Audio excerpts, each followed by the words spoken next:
coming into the year, you maybe have some confidence in Terry. You knew what he could do, but a lot of question marks all around. How have those questions kind of been answered with the other guys in the room throughout camp? I think just you go into spring ball, and we had some injuries take place, and Gabe went through a procedure, and then Coop was dealing with some injuries, and so we didn't have any depth in the spring. And so Bryce, it gave him an opportunity to step up and gave JT more of an opportunity to take that leadership role. And so I think it was really good for Bryce and JT throughout spring, and then we got going in the summer, and the goal was to get everybody back and get everybody healthy while still developing them through the mental part of the game. And that's the piece that I think the group as a whole is really taking a step forward. And then bringing in Andy Alfieri is a big addition for us. He brings another level of physicality and gives us something else in a different personnel group. And then you have a couple other guys that joined the team from TJ Zimmerman and Carson Kolb. So the biggest goal was to establish some depth in the room and then to continue to develop. And I think they work well together, and I think we're taking a step in the right direction. What about Alfieri did you like the most, just knowing him and kind of seeing what he'd done previously? He's a local kid, and he's smart, extremely intelligent. He's an older guy that's played both sides of the ball. So he's played linebacker, and he plays in that H-back, fullback role for us. And so it was a really easy transition for him to come over and be able to do the things we're asking of him physically in that position. What about Bryce? Kind of a similar. Bryce is he's put on the weight to where he can finally play attached, and he's very good at post-snap recognition and being able to get himself into the right position based on what the defense is giving you. And so, now he's put in the work physically. He's got it done, and I'm excited to watch him this season. I think he's going to have a good year. You mean he kind of finds the holes where he's supposed to slot more in, so or when I'm blocking? talking, he's got a great feel in the pass game, but I'm talking in the run game.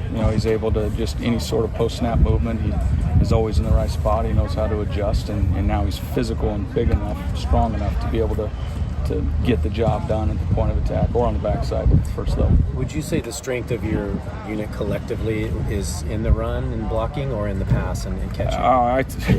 I'm going to be biased about the position itself, but in my world, I want to be in 14 personnel. I want all tight ends on there. Yeah. They're versatile.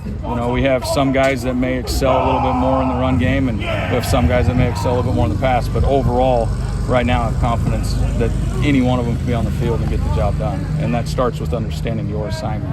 And so the way that they work together, the way that they continue to push each other is what's going to make us great. And so run or pass, I think we're ready for that, ready for the job. The tight end's been a big part of the passing game the last couple of years.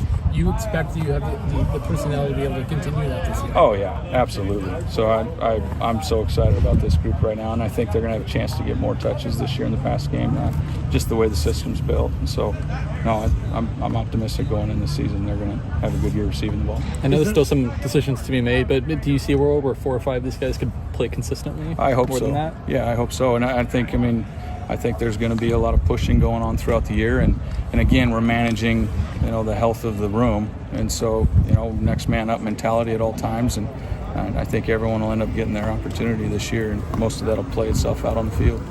Beyond health, just getting guys back, what would you say has been the biggest growth from the spring to now? Just overall, their mental understanding of the game. That's something that we're working on quite a bit, and being able to, my goal is to keep us on the field, and so to do that, we've got to be able to prove to the coordinator that we're capable of handling all schemes, so run or pass. And so the mental side of the game is what we've really been putting a focus on. Is there any difference in Gundy's offense when it comes to the tight ends and how they're used compared to previous seasons? Anything different?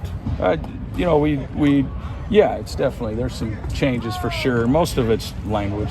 You got to have a way to communicate, so the way we communicate our language is different now. But the positions we're putting them in are very similar to what we've done in the past, and they'll be used more, with the RPO world and that sort of thing. Whereas last year was more just play action driven and keeper driven. So now we're involved a little bit more on the perimeter, catching the ball and trying to get us the ball in space a little bit more when it's a run call. So, yeah, I do think that it's a little bit different in that sense.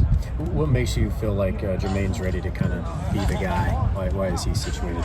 Overall, his work ethic that he's, and the time that he's put in. He's a guy that'll be the first one in, the last one to leave, and he's very business oriented. He's driven to have success, and I think it's, you know, what he did this summer to help prepare himself is giving him that opportunity.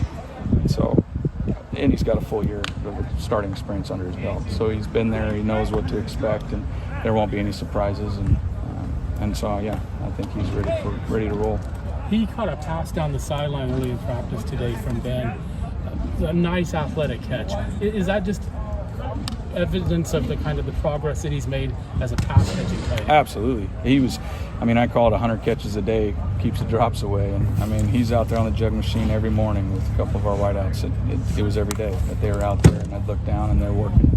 So he's definitely put time in to improve his abilities as a receiving threat, whereas last year he was primarily used just in the run game. I think he's ready for that next step in his game for sure. Is he still doing that before practice now? You still see it? Oh, yeah, he'll still be out there rolling. They all doing that? Quite a few of them are. Yeah, they all have their own routines, and that's something that I preach early on. What is your pre-practice, pre-game routine? And then I have something for them, but that guided self-discovery, you got to guide them into what they believe they want to work on, and they've all taken their game. It's things that they need to work on, their weaknesses, to a different level by putting an emphasis on a pre-game and pre-practice. That's what our goal is. I know he's just a walk-on, but he's from our local coverage area here. JT, what are you seeing from him, new to the program? TJ? Yeah, sorry, TJ. Yeah, no, TJ's great. So he came in right away, and it's a fun room. They all work hard together. They're all trying to help each other improve in the meeting room, and then when we come out here, we're pretty competitive. But he was able to come in right away with his dual sport background. I think he provides a lot of carryover from basketball to football just with his ball skills. And so he's a savvy route runner and great ball skills, and then you get him on the board, and he's smart. He's picked it up really well, and he provides some great depth right now, and he'll be in that picture, that discussion as well. So, no, we're really glad to have him join us. Is there a dude who's made the biggest leap, like improvement-wise, since the spring? I think they all have in their own way, and they're all on different timelines.